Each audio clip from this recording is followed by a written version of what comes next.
함께 읽으며 은혜 받은 말씀은 디모데후서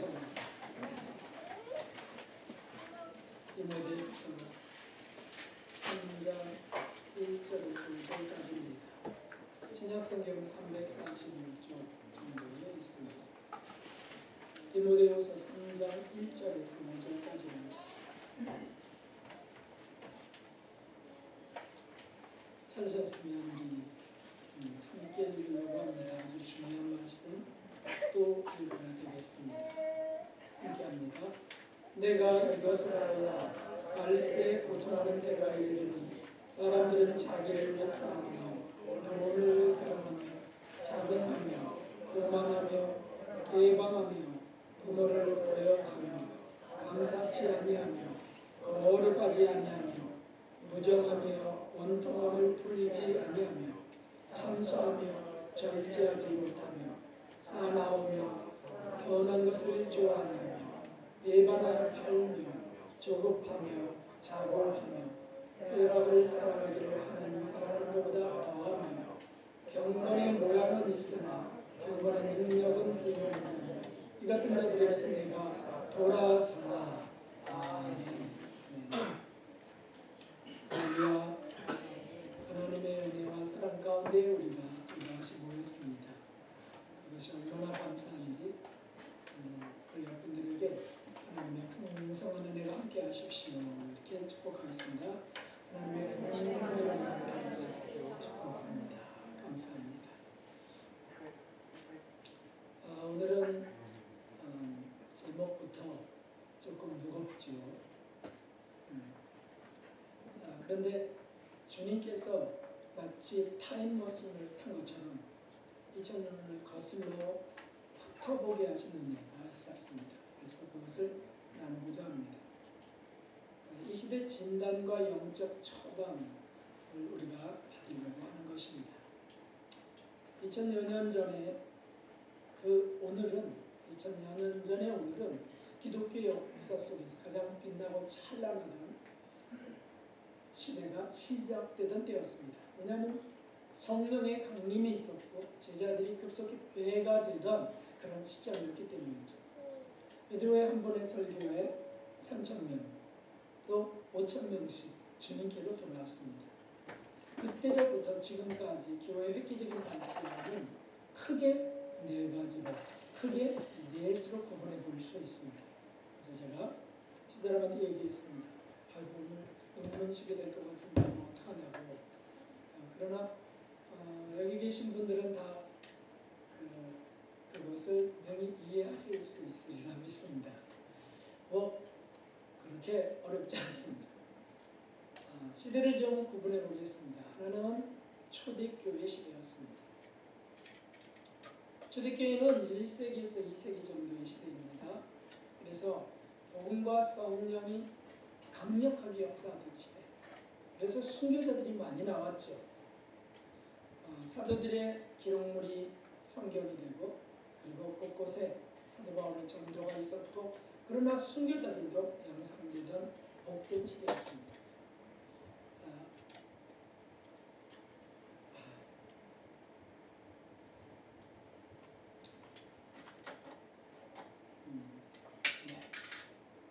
두 번째는 중세 시대가 있었습니다. 중세 시대는 4세기에서 14세기 정도인데 수도회가 생겨났던 시대입니다. 영성을 추구하던 시대예요. 그래서 성화를 추구하던 독한 시대가 되었고 많은 성인들이 생겨나던 시대였습니다. 제가 저 순서를 좀 잘못했네요. 그게 질문으로 돼야 되는데 이렇게 나오니까 하얀 것은 나중에 보도록 하겠습니다. 세 번째는 종교개혁의 시대입니다. 이 종교개혁의 시대는 15세기에서 17세기 정도에 폭발적으로 복음이 확산되던 시대였죠. 그래서 특권 계층만 보던 성경이 아니고 평신도들까지 열려진 시대였어요. 그래서 많은 이들이 진리를 탐구하고 추구하는 복된 시대였습니다. 네 번째는 성령 부흥 시대였습니다. 이 성령 부흥 시대는 18세기에서부터 20세기 정도 성교 운동이라고 할 수 있는 성령으로 인한 구원이 일어났던 겁니다. 그래서 성령의 역사로 회개의 역사, 온 세계를 회개하는 그런 시대였습니다. 하나늘 왜 이렇게 교회당에서 크게 울어요? 하나님의 은혜를 사모하세요. 예수님 사랑하십니다. 그런데 이 찬란하던 그 빛나던 시대는 항상 그 직전 영적으로 매우 어둡고 세속적인 교회 타락이 있었습니다. 그것을 극복하려고 간절히 구하는 기도가 있었고 하나님은 그 기도를 받으셔서 하나님의 은혜와 긍휼을 부으시고 새롭게 하신 것이죠. 무슨 일이 있었는지 이제 좀 더 자세히 보겠습니다. 이제 나와야 되는데 그게 지금 다 나오고 있습니다. 초대교회는 유대교와 로마의 10대 박해로 인해 교회의 고통 중에 고통들이 심하던 시대였죠. 그러나 성도들은 신앙의 절개를 지켰습니다. 그리고 복음은 전파됐습니다. 성령께서 함께 하시는 강력한 역사였어요. 순교의 멸류관을 썼습니다. 사도들 뒤이어서 속사도들이 나오고 그 제자들이 많이 일어나게 되었습니다. 중세시대는 교회가 로마 제국의 국교가 되었던 시대입니다. 그래서 교황의 절대 권한은 세워지게 되고 그 바람에 편안한 시대가 시작된 겁니다. 그래서 부유해졌고 성직자는 부자들이 됐고 교회는 안락함 속에 세속화되기 시작했어요. 순교의 역사가 없어요. 엉뚱하게 그러나 교회 안에서 그 권력을 휘두르면서 마녀 사냥을 하던 끔찍한 시대였습니다. 그러자 신실한 성도들은 타락한 교회로부터 산속이나 동굴로 시골로 흩어져 가기 시작했습니다. 왜냐하면 볼 것이 없는 겁니다. 그래서 수도회들이 만들어졌고 육성이 강한 시대에 영성을 추구하며 힘써 성화로 나가기 시작했습니다. 안토니오 성인, 베네딕토, 또 쭉 이어서 나오는 프랜시스 성인, 글라라 성인, 우리가 매주 성경의 주보에 기록하고 있는 토마스 아퀴나스, 그리스도를 본받아를 쓴 그런 성인들이 나오게 됐던 거죠. 그들은 다 사실은 이런 번영에 몸을 담지 않았습니다. 교황청의 절대 권력이나 사제 그 군주적 제도에서 탈피해서 나아갔습니다. 세 번째, 종교개혁 시대는 교황과 사제 같은 성직자들이 심하게 타락하던 시대였습니다. 교회가 계급화가 진행됐습니다. 그래서 그 사제들도 사제, 추기경, 그리고는 교황 이런 식으로 계급 사회들이 이루어졌고요. 그것을 얻기 위해서 치열한 물밑 작업들도 이루어졌습니다. 그리고는 범죄들이 저질러졌어도 덮기에 급급하던 시대였습니다. 예배는 형식화되었고요. 특히 면죄부, 속죄권 판매 같은 그런 것을 광고하고 그런 것을 유도하는 거짓 교사, 거짓 장사꾼들이 교회를 장악했습니다. 그러므로 어떻게 됐습니까? 하나님은 간절한 그 갈급한 영혼들의 그 기도를 받으셔서 종교개혁이 일어나게 하십니다. 그렇게 해서 횃불을 들었던 사람들이 종교개혁가들이죠. 마틴 루터, 낙스 이런 분들, 주빙글리 이런 분들, 제네바의 칼빈 이런 분들은 다 뭐냐면 그런 권위주의, 교황 중심주의, 황제주의 이런 데서부터 떠나는 거예요. 그래서 성경 중심의 신앙 회복 운동이 일어났습니다. 사제의 말이 하나님의 말이, 교황의 말이 1.5리도 없는 무오류의 하나님의 대언자로서의 말이다. 그것이 아니다. 성경이 하나님의 말씀이다. 이렇게 해서 성경 중심의 신앙 회복 운동이 일어났습니다. 성경이 만인에 보급되기 시작했고, 그래서 사제권, 속죄권의 반대로 아니다. 사제들이 제사장이 아니다. 우리 만인이 다 제사장이 될 수 있다. 그 뜻은 예수님 앞에, 대제사장 예수님 앞에 우리는 직접 나아갈 수 있다. 제사장의 그런 믿음으로 직접 나아가서 성소, 지성소로 나아간다. 그런 의미였습니다. 어쨌든 개혁 사상들이 일어났던 것입니다. 그리고 네 번째, 성령 부흥의 시대는 산업혁명이 일어났을 때고, 그리고 지식과 부의 급속한 발전이 이루어지던 때였습니다. 그러니까 어떻게 됐습니까? 종교개혁이 일어나서 새롭게 되고 성경 중심으로 되기로 그렇게 결심을 하고 달려가던 그런 시대가 이제는 찬란한 눈에 보이는 번영 속에 다 묻히기 시작했습니다. 삶은 윤택해집니다. 그리고 생활은 바빠집니다. 그러니 어떻게 되겠습니까? 성경 볼 시간이 점점 줄어들었습니다. 묵상하고 기도하고 어떤 영적 생각을 하는 시간은 점점 줄어들었습니다. 돈 벌어야 되니까, 사업해야 되니까. 그래서 영혼은 점점 말라갔습니다. 그 속에도 깨어있던 영적 그리스도인들이 있었는데 그들이 목말라하며 정말 내가 핍조한다. 이 시대는 정말 죽음이 가득하다. 영혼의 죽음. 그래서 목말라 기도했습니다. 둘씩 셋씩 모여서 기도하고 깨어있는 이들이 간절히 기도했습니다. 그러자 하나님은 또 긍휼을 베푸셨어요. 마치 이스라엘 백성들 광야에서 패역하던 그들에게 다시금 또 은혜를 베푸시던 그런 자비를 또 부어주셨어요. 그래서 성령의 놀라운 역사가 부어지게 되고 회개 운동이 일어나게 됩니다. 요한 웨슬레로부터 시작된 웨일즈 대부흥들이 일어나게 되고, 인도의 카시아 대부흥, 무디의 시카고 대부흥, 우리나라는 평양 대부흥으로까지 이어지게 됐습니다. 그래서 수백만 명씩 통일하는 역사들이 세계 도처에 벌어지게 됩니다. 그런 시대가 흘러가고 이제 오늘 저와 여러분이 살고 있는 이 현대가 되었습니다. 그렇다면 성도 여러분, 이 현대는 도대체 어떤 시대일까요? 게다가 코로나19까지 겹쳐 있습니다. 앞이 안 보입니다. 이 시대에 교회 성도들은 어떤 타이밍 속에 있을까요?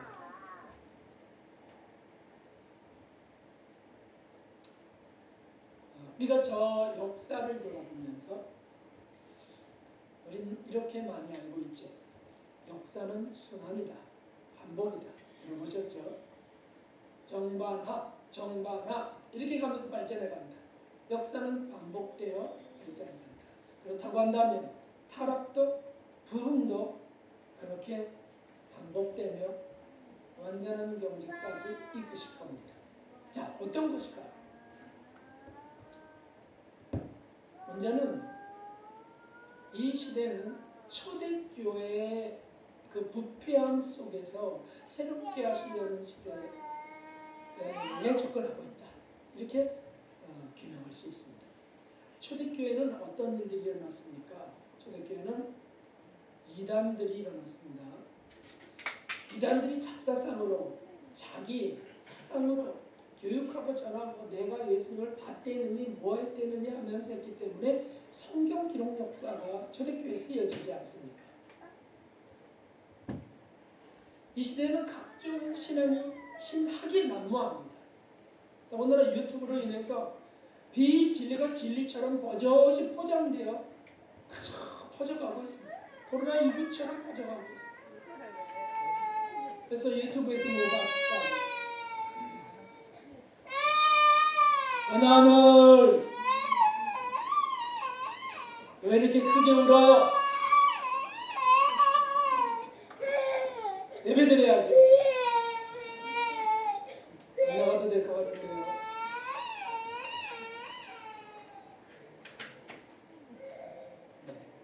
엄마 아빠가 참 당황스러울 것 같아요. 미운 3살에 접어들고 있기 때문에.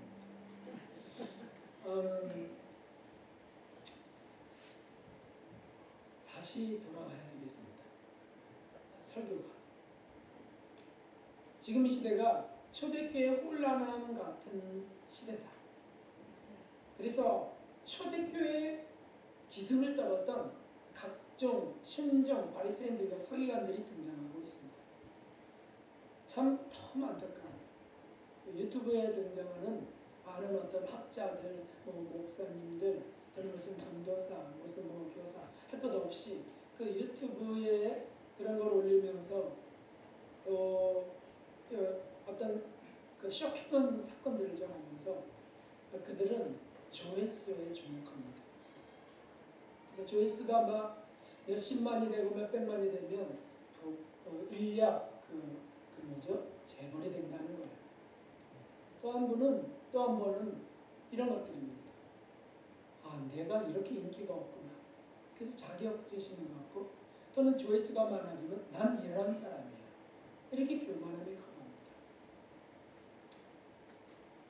그런데 영적인 깊이 있는 체험, 주님과의 깊은 교감이 그 속에 있을까?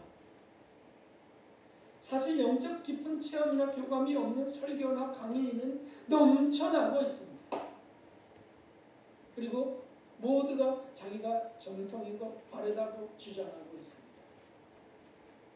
이 시대가 초대교회 정말 다시 한번 이 성경의 진리가 하나님의 말씀이 높여지는 그런 어둠의 때, 그 새벽의 어둠 같은 시대가 아닐까 여겨집니다. 두 번째는 이 시대는 현대판 신중세 시대라 볼 수 있는 증거가 있습니다. 이게 뭐냐면 경제 성장, 지성의 부여, 그와 함께 개인주의가 팽배하고 있습니다. 이게 무슨 뜻이냐면 다 잘난 시대예요. 얻고자 하면 얼마든지 얻을 수 있습니다. 세계 명강의들을 얼마든지 순식간에 인터넷을 통해서 들을 수 있고요. 그리고 돈 버는 일도 머리가 빨리빨리 돌아가면서 어떤 분은 눈에 보인다고 그러더라고요. 이렇게 보면 돈 벌 것들이 눈에 보인다는 거예요. 저 동남아시아 후진국으로 가면 여기 있는 걸 갖고 가서 그것을 사오고 나면 엄청 돈이 벌릴 것이다. 그래, 그걸로 선교하자라고 선교사가 시작했다가 사업가로 망한 사람들도 있습니다. 그런데 뭐라고 못해요. 왜냐하면 그건 당신 생각이고 그건 당신 사상이고 난 이렇게 생각해. 그런 끝인 거예요. 개인주의가 팽배한 거죠. 그리고 프라이버시의 존중이 법적으로도 보장되어 있습니다. 누가 타치하면은 그것은 고소당하고 붙들려가게 됩니다. 그러니까 어떻게 되겠습니까? 정말 깜깜하게 가려진 시대예요. 중세 시대에 성결한 삶, 그 몇몇 성인들의 그 진실한 성도들의 그 거룩한 삶의 추구는 이 시대는요, 이런 양복이나 넥타이나 어떤 그 증명서, 학위 이런 것들로 다 바뀌어지고 있습니다. 학위를 몇 개 따면 그분은 참 귀한 분이 되는 거예요. 훌륭한 분이 되는 겁니다. 기도가 참으로 매끈한 문장과 그리고 참으로 그 어떤 신학적인 성경의 암송의 구절들로 잘 다듬어지면 그것은 훌륭한 기도자가 되는 것입니다. 그렇지 않습니다. 세리처럼 저는 죄인이오소이다 가슴을 치며 울고 저는 과거의 삶이 너무 끔찍하고 더러웠어요 하고 예수님 앞에 나와 그냥 무릎 꿇어 앉는 마리아 같은 막달라 마리아 같은 이런 것들은 별로 체험도 못하고 했다 할지라도 처음 사랑을 다 잃어버리는 것 속에 다 잃어버려요. 그리고는 그런 은혜를 알지 못하는 영성 신학자들도 나오고 세미나들이 이어집니다. 교권이나 목회 권위를 스스로 높이고 자랑합니다. 이 모든 것들은 다 현대판 신종 그 바리새인들 또 신중세 시대 깜깜한 어둠이 가득했던 그 시대와 같다는 뜻입니다. 세 번째는 종교개혁입니다. 당시 종교개혁은 타락한 사자 교훈점 때문이라고 했습니다. 헌금 강조 끝에 등장한 속죄권 판매는 타락의 끝판왕이었습니다. 돈만 내면 즉시 죄가 사해졌습니다. 거룩한 예수님의 속죄 피는 필요 없습니다. 돈이면 속죄되고 천국도 얻는 거예요. 그래서 어떤 것들이 일어나고 있냐면 회개 없는 은혜, 깊은 탄식 없는 축복, 영적인 부여함이 없는 육적 부여함이 권세가 되는 시대가 되었어요. 그래서 하나님께 얼마나 축복받았는지, 얼마나 축복받아서 아파트가 넓고 통장에 돈이 얼마나 쌓여있고 어떤 차를 타고 다니는지가 신앙 좋은 사람처럼 되는 시대예요. 참 기가 막힌 것은 교회 안에서도 돈은 권세가 있는데 헌금은 매우 중요한 요소로 강조되었습니다. 헌금이 곧 주님 사랑의 표현이다 라는 표현도 있어요. 어느 정도 맞습니다. 사랑하는 그분의 사업에 자기의 물질을 드리는 것이죠. 그러나 그게 100%가 아니죠. 헌금을 많이 거치게 하는 강사가 유명한 부흥 강사가 되고 각종의 프로그램이나 기부금들로 인해서 후원금들로 인해서 곳곳에 소개되는 그런 것들로 인해서 내가 이렇게 저렇게 이렇게 많이 한다는 게 자신의 신분이 됩니다. 그러니까 어떡합니까? 교인들은 그런 부담으로 인하여 교회를 점점 더 회피합니다. 성실하게 하고 신실하게 하는 이들이 그렇게 겉만 번지르르한 그리고 육적인 것으로 그리고 기복적인 것으로 목되어 있는 것에 함께하고 싶지 않은 겁니다. 그래서 오늘날에는 무교의 주의가 번져가고 있습니다. 더구나 대형교회의 많은 사례비나 은퇴금은 상상을 초월하는데 그걸로 인하여 그 서로 득실을 추구하면서 다투는 것들이 소개되고 있습니다. 세습 문제는 게다가 이 시대 왕정 통치 시대로 복귀하는 듯한 착각을 일으킵니다. 내가 개척하고 내가 헌신해서 이룩한 부를 내 자녀에게 물려주는 것이 왜 이상한가 따지기도 합니다. 여러분, 이 모두는 천국의 소망이 없는 땅의 영화를 추구하는 중세와 다를 바가 없어요. 한마디로 주님은 안중에 없고 그리고 주님을 전하고 천국은 소망도 없고 그리고 천국의 구원을 확신하고 이러는 일들이 정말 곳곳에 우후죽순처럼 많습니다. 지금 이 시대가 그러므로 종교 개혁이 절실히 필요한 시대가 아닙니다. 정말 깜깜한 어둠이에요. 초대교회 그 놀라운 역사들이 있기 전 그 이단들이 활개치던 시대와 똑같고요. 그리고 그 중세 시대의 그 암흑천지, 육성이 가득하던 시대, 평안함으로 인하여 권위만 주장하던 그런 시대 비슷하고요. 그리고 종교개혁이 일어나기 직전에 교회에 끔찍한 타락이 있는 그런 시대와 다를 바가 없어요. 네 번째가 성령의 부흥이라고 했죠. 근데 이것도 타이밍이 기가 막히게 맞고 있습니다. 보십시오. 성령의 부흥은 사실은 그 당시의 성령의 부흥은 방언이 터지고 성령의 불이 떨어지고 동해자고 회개가 일어나면서 실제로 교회 안으로 물밀듯이 밀려들어오는 눈으로 확인할 수 있는 부흥이었어요. 그것이 성공주의, 믿음만능주의, 은사주의로 연결됩니다.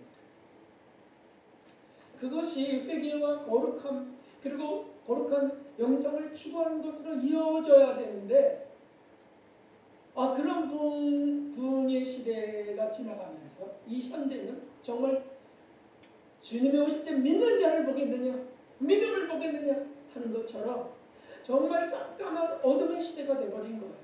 그것이 뭐냐면 외치고는 있어요. 성령의 은혜와 은사를 외치고는 있지만은 은사주의에 묶여있다는 뜻입니다. 믿음을 외치고는 있지만 믿음 만능주의에 묶여버립니다. 이기는 자, 요한계시록에 나오는 이기는 자, 성공하는 자, 정말 주님 앞에 인정받는 자가 되기를 바라는 것을 꿈꾸지만은 성공주의라고 하는 육적주의에 묶여버리는 겁니다. 그래서 교회 안에 타락이 극에 다른 시대에 우리가 밖을 볼 필요도 없어요. 성경 운동과 성령 부흥의 역사는 물질과 지식이 급속히 축적되던 시대에 사실 영적 목마름으로 인한 그런 부흥이었습니다. 그렇지 않나요? 그런데 이 시대는 바로 그보다 더 급한 타락의 시대예요. 그래서 오늘날 사실 영이 고통받는 시대입니다. 이런 단어들을 떠올려 보십시오.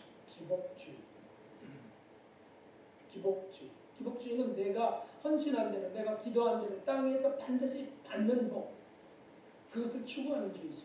기복주의. 기복주의는 모든 종교에 또는 무당 종교에도 있습니다.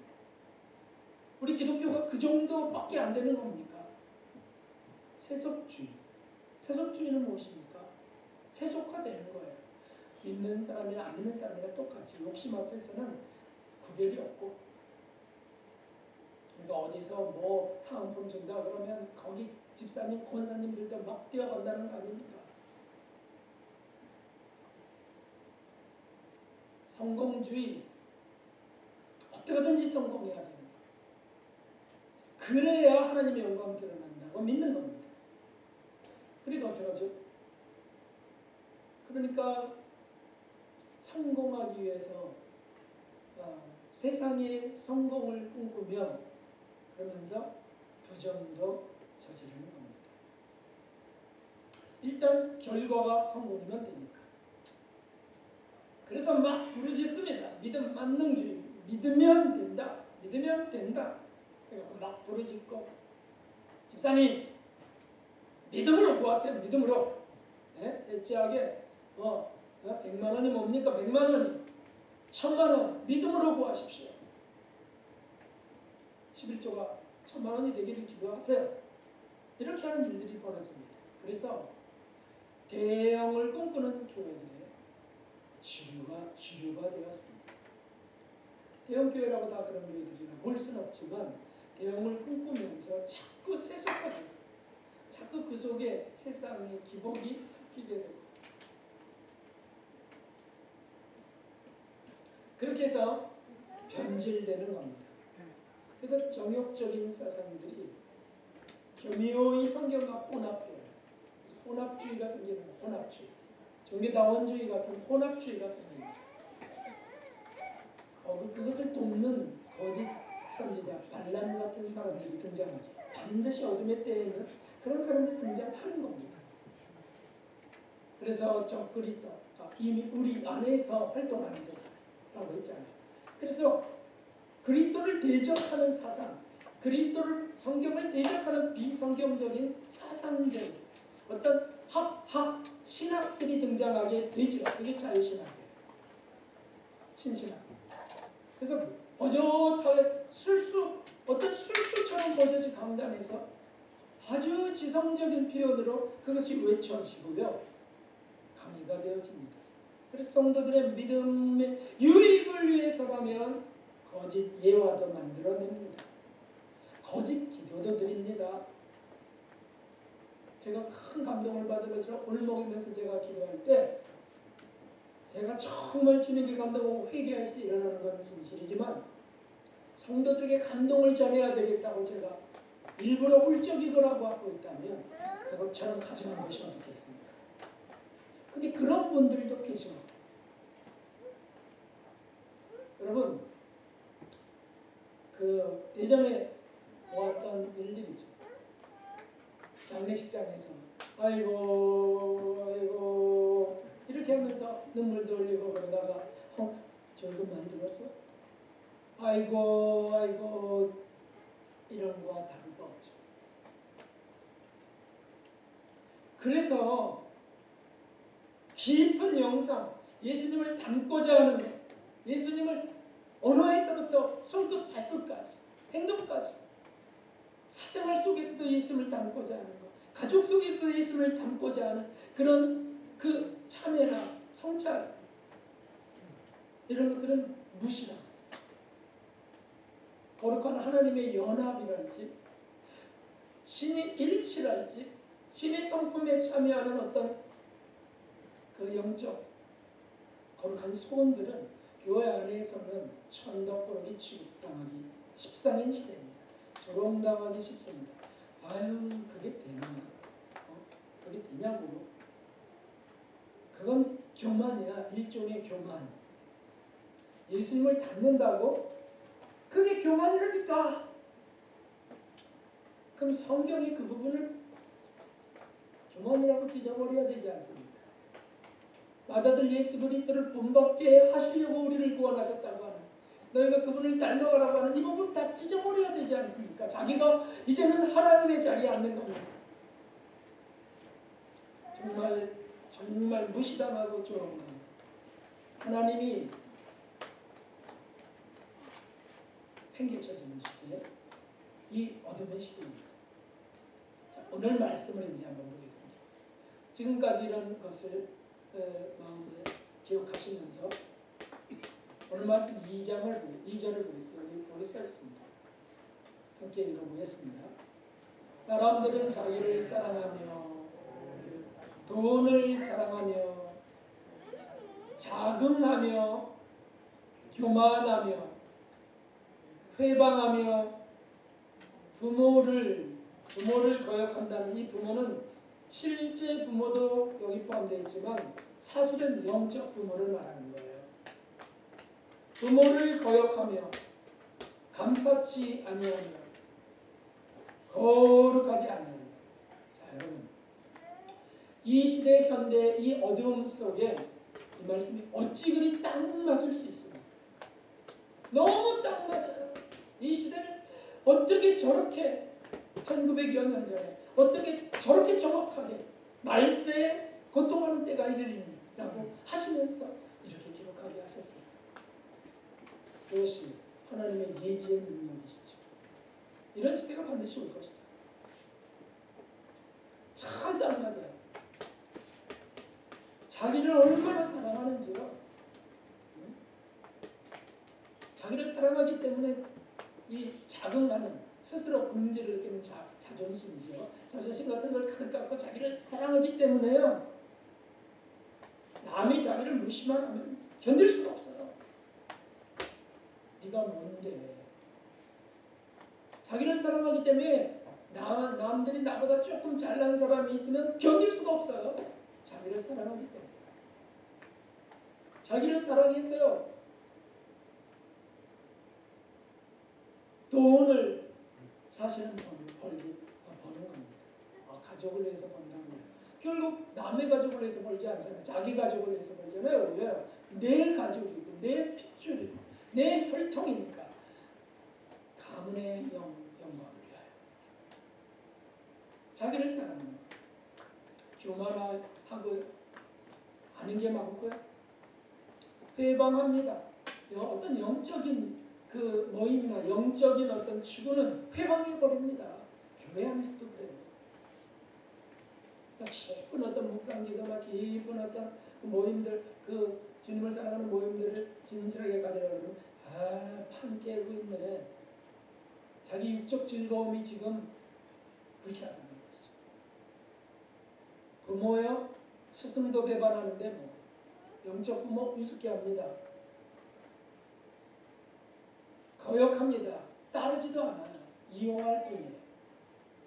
감사치 아니하고 거룩하지도 않습니다. 딱 맞습니다. 3절을 한번 읽어보겠습니다. 무정하며 정이 없어. 사랑이 없다는 뜻이에요. 감동이 없다는 뜻입니다. 무정하며 원통함을 풀지 않는, 한번 맺히면 안 풉니다.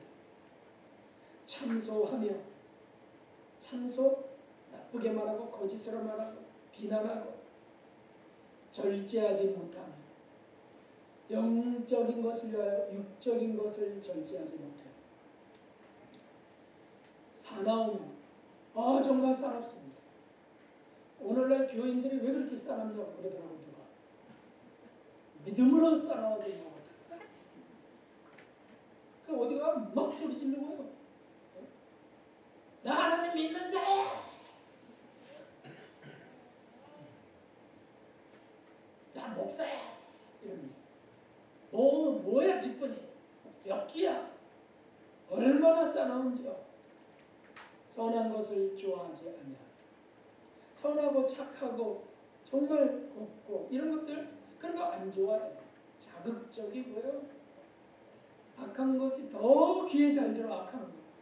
뭐 어떻게 됐대. 그러면 귀엽고 들으려고 해요. 뭐 어쩌면 좋습니까? 그래서 영적이고 순결하고 거룩한 것이 부담스럽고 그게 싫은 시대인 거예요. 싫어요. 모임도 간증하고 하나님의 은혜를 대하고 성경 말씀을 좀 나누는 모임이에요. 그러면 안 가. 안 가요. 거기 뭐 누가 나온대. 누가 나와서 그 노래도 부르고 그런데 경품도 있대. 그러면 우르르 몰려갑니다. 이 시대가 아닐 수 없습니다. 4절을 읽어보겠습니다. 배반하여 팔며 가룟 유다만 배반하고 팔게 아니었어요. 다 나오는 거죠. 중세의 사제들은 그렇게 했지 않았습니까? 조급하며 아까 말씀드린 참지 못한다. 조급하며 자고하며 그래서 이 조급하기 때문에요.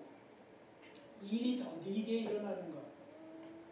누가 느리게 군뱅이처럼 한다고 하죠.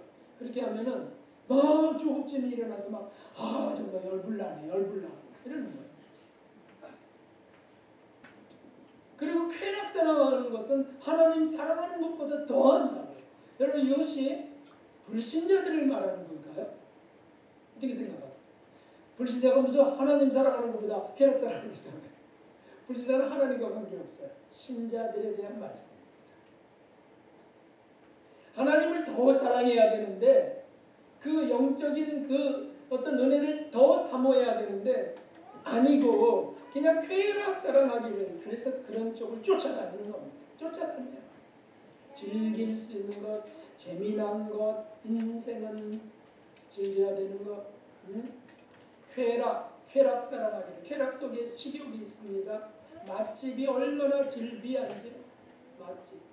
별의별 맛집들이 맛집들이 한 마을을 이루는 것들은 있어. 그런데 여기 그 조금조금 묻어있는 그것이 다 잘 될까? 잘 되니까 잘 되니까 성업을 하고 있죠. 차 될 데가 없습니다. 맛집. 또 짜릿한 즐거움. 짜릿한 즐거움을 즐기다 보니까 막 공중에서 줄매고 떨어져 죽잖아요. 골치 아픈 영적 논제나 고민들은 싫습니다. 목사님, 오늘은 그런 얘기 그만하세요. 여기는 모세부터 좀 보시고. 쾌락 사랑하기를 하는 사람부터 해요. 그건 뭐죠? 안목의 종육이죠. 어떤 영적 대화를 하며 영적 모임을 가지려고 그러며 영적인 나눔을 갖고 그 은혜, 주님 주신 은혜를 서로 간증하고 이렇게 나누면 얼마나 좋겠어요. 그게 지루하다는 거예요. 그래서 요거 빨리 끝나고 빨리 먹자. 또 요거 빨리 끝나고 우리 재미나게 놀아요. 수건 돌리게 뭐 이렇게 하는 애들처럼 말이죠. 이분들의 공통점은 참지 못하는 게 있습니다. 여러분, 이거는 결정적인 증거 가운데 하나인데요. 과거보다 내가 왜 이렇게 참지 못하지? 왜 속에서 불화가 치밀지? 왜 속에서 이렇게 분노가 일지? 그렇다고 하면 육적으로 흘러간다는 뜻이에요. 영성이 지배하지 못하고 육성이 지배했다는 뜻이라고요. 내 옛날에 안 그랬는데 왜 이렇게 들새졌지? 호르몬 때문일 수도 있지만 영적인 이유가 있습니다. 참지 못합니다. 사모하지 않습니다. 신령한 거죠. 그 다음에 마지막으로 5절을 봅시다. 경건의 모양은 있으나 경건의 능력은 부인하는 자. 경건의 모양은 있다는 건 조금 전까지 제가 다 말씀드렸어요. 겉으로는 그럴듯하게 갖추는 것들이죠. 교양적이고요, 지성적이고요, 그리고 분위기에 맞출 수 있는 모양이 있습니다. 그러나 실제 용서하고 실제 사랑하는, 실제 헌신하는 능력은 할 수 없습니다. 그건 부인하는 거죠. 그러니까 어디까지만, 근거는 어디까지만 내가 사랑하는 척하고요, 그 넘어는 안 가는 겁니다. 1번, 7번이 아니고요, 한 3-4번 정도 또는 5번 정도 용서하고, 그리고는 절교, 당신하고 이제 관계를 끊습니다. 이게 뭐 자랑스러운 거라고. 끊습니다. 이렇게 합니다. 아니요, 끊임없이 해야 돼요. 끊임없이. 기도하고 사랑을 노력하고 안 되는 자리를 끊임없이 회개하면서. 우리 다시 한번 귀담아 드려야 될 흔히 하는 표현들이 있습니다. 그런 건 특별한 사람들이 하는 거지. 특별 구별주의. 특별 구별주의. 제가 지금 말하는 거예요. 당신은 특별한 사람이고 나는 아니야. 금을 딱 끊는. 근데 그 안에 성령이 계시는 분이라면 그 성령은 얼마나 제한되며 답답해 하시겠습니까? 그건 성인들이나 하는 거지. 당신은 지금 어디로 가고 있는 거야? 성화로 가는 게 아니라면 당신은 지금 지옥 가고 있는 겁니다. 내가 뭐 이긴 자인가? 그럼 당신은 실패자라는 얘기인가요? 그러면 천국에 못 간다는 뜻이에요. 적어도 이기려 싸우고 있습니다. 라고 하셔야죠. 예수님인가? 이건 너무 끔찍해. 이게 적그리스도예요. 이게 적그리스도. 우리 안에 적그리스도 같은 마음이 있어요. 내가 뭐 예수님인가? 교만 떨지 마세요.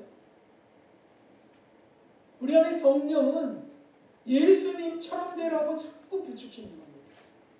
예수님을 닮고 예수님처럼 되고 예수님 받아들이고 우리가 그 뒤를 따르는 아들들이 되라, 딸들이 되라. 근데 내가 뭐 예수님인가라고 한다면 그걸 말하게 한 게 적그리스도의 영이죠. 그래서 좀 이런 일들이 우리에게는 정말 있어서는 아니 됩니다. 회개해야만 되겠습니다. 특히 거룩한 목표가 있나? 오늘날 교회에 거룩한 목표가 있습니까? 건축의 목표, 무슨 뭐 기도원 짓는 설립의 목표, 무슨 선교의 목표, 뭐 이런 구제 목표들은 있지만 거룩한 목표가 있냐고요. 거룩한 목표. 신의 성품에 참여하는 거룩한 목표. 신인 하나님과의 융합이라고 하는 거룩한 목표가 있냐고요. 이런 일은 머리에도 없고요, 가슴에도 없어요. 머리에도 없고 가슴에도 없다는 뜻이 뭐겠습니까? 머릿속에 지성 속에 지식 속에 무게무게 말씀을 담아야 되는데 그 부분을 빼버리고요. 가슴 속에 감동으로, 성령의 감동으로 정말 회개하며 정말 이 거룩한 성화를 간청하면서 하나님 이루어 주십시오 하고 하는 진실한 기도가 없다는 뜻이에요. 정말 우리 그리스도인들이 꿈꾸며 구해야 할 거룩한 사랑이 부어지는 사랑의 합일 같은 것도 안중에 없습니다. 그 불편해요. 하나님 저 이기적입니다. 하나님 저 너무 이기적입니다. 저는 사랑을 못합니다. 지금 용서해 주세요. 이런 기도가 안 나오는 거죠. 왜냐하면 안중에도 그런 목표가 없으니까 안 나와. 성찰도 못하고 나오지도 않아요. 관심도 없습니다. 그리고는 그저 돈 벌어서 많은 헌금을 하면 그게 잘하는 거고 재미나게 사는 일에 몰두하고 재미나게 살면서 주님의 은혜 가운데 즐기라고 돼 있지요. 이렇게 하고요. 그러니 성화나 성결이나 거룩이 어떻게 그 속에 지가 떨어질 수 있겠습니까? 사랑하는 성도 여러분, 우리는 무엇에 소망이 있습니까? 지금 시대가 이토록 타락한 육적의 시대라는 깜깜한 어둠의 시대라는 것이 저는 오히려 소망이 있습니다. 왜냐하면 교회사 속에서 그 하나님의 긍휼하심은 늘 새롭게 하실 일이 그 코앞에 있을 때마다 세상은 마귀로 인하여 더 깜깜해졌다는 것이 증거입니다. 그래서 지금 이 시대가 그렇게 깜깜하고요. 정말 눈먼 시대라고 한다면 주님 이제 주님의 때가 가까이 오고 있습니다. 이제 주님이 다시 한번 새롭게 할 그 시간을 저는 소망합니다. 이것이 바로 믿음이죠. 성경의 역사, 그 기독교의 역사 속에 있었던 일들이니까. 그래서 한 명이나 두세 사람이라도 모여서 기도하고 회개하고요. 네? 다니엘처럼 나의 죄와 내 백성 이스라엘의 죄를 한꺼번에 구하면서 말이죠. 그렇게 나갈 때 하나님이 계시하시고 역사하시는 겁니다. 가정이 답답하고 남편과 아내가 가족이 너무 힘들게 할 때 무엇을 해야 되겠습니까? 끝내버려야 됩니까? 아니요. 기도해야 되죠. 기도. 정말 힘들어요. 정말 힘들어요라고 하면 그렇지. 이제는 갈급하게 기도할 때가 있다는 것이죠. 그렇습니다. 여러분 깜깜이 타락하던 시대 끝마다 주님은 영적 갈급함이 일어나게 하셔서 새롭게 하셨다는 이 역사를 다시 우리 회상하며 기억해야 되겠습니다. 초대교회 이단들이 창궐하던 시대 성경이 기록되고 순교자들 그 핍박들이 있었던 그 시대에 순교자들이 양산되고 중세시대 편안한 시대 국교가 돼갖고 기독교가 아무도 뭐라고 안 하는 시대에는 타락해가는 시대였어요. 그때 수도자들이 나오고 수도 영성을 생활들이 일어났고 종교개혁의 시대 그전에는 교회가 타락했어요. 목사들이 사제들이 다 타락해버렸어요. 그때 종교개혁이 일어납니다. 성령부흥의 시대요? 그렇죠. 산업혁명 같은 것들로 인해서 지식과 교통이 발전하고요. 막 폭증하면서 부가 전체적으로 높아집니다. 경제 성장률 몇 프로. 이런 시대에도 코로나 시대에도 또 성장했어요. 수치에 집중하는 시대. 이 시대에 이 타락의 끝에 어둠의 깜깜한 끝에 놀라운 역사는 일어날 줄 믿습니다. 이 시대는 진실한 믿음이 실종되고 거짓 사상과 술수가 난무합니다. 지식과 교통이 따라갈 수 없이 급격히 발전하는 시대. 정말 딱 맞습니다. 뭐가 딱 맞냐면 이것이 딱 맞습니다. 읽어보십시오. 다니엘아 마지막 때까지 이 말을 간수하고 이 글을 봉함하라. 많은 사람이 빨리 왕래하면 지식이 더하리라. 지금 시대 같은 시대가 없습니다. 깜깜합니다. 마지막 때입니다. 그래서 거룩을 추구하는 교회와 성도들을 고통하는데 여러분 이것을 분명히 합시다. 이제 때가 됐다는 뜻입니다. 읽어봅시다. 내가 이것을 알라. 말세 고통하는 때가 이르리라. 아멘. 말세 지금 말세입니다. 이 고통하는 때에 무엇을 어떻게 해야 되겠습니까? 대안에 대한 것은 다음 주에 자세히 하려고 합니다. 그런데 이 말씀 속에 있습니다. 같이 읽어보겠습니다. 딱 맞다. 그렇지. 딱 맞다. 자, 이제 이걸 읽어봅시다. 계시록 3장 17절 18절에 이 말씀입니다. 함께 하겠습니다. 내가 말하기를 나는 부자라 부유하여 부족한 것이 없다 하나 내 곤고한 것과 가련한 것과 가난한 것과 눈먼 것과 벌거벗은 것을 알지 못하도다. 아멘. 이것이 이 시대의 정확한 진단입니다. 요한계시록 라오디게아 교회 사제에게 주신 말씀 속에 있습니다. 그렇다면 처방은 무엇일까요? 다음 주에 이 리스트에서 하는데 읽어보겠습니다.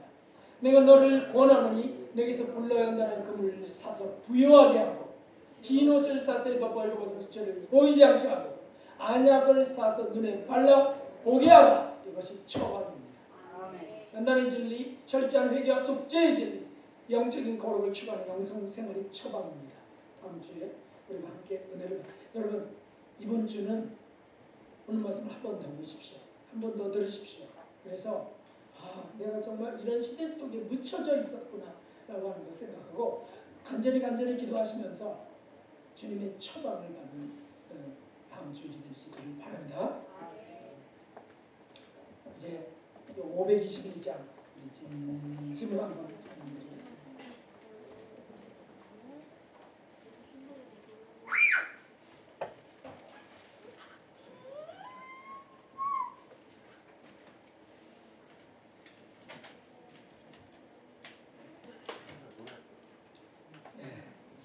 이 가사에 나와 있는 그 고백들이 정말 우리에게 필요한 고백들이 되어야 됩니다.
순교자의 빛을 따라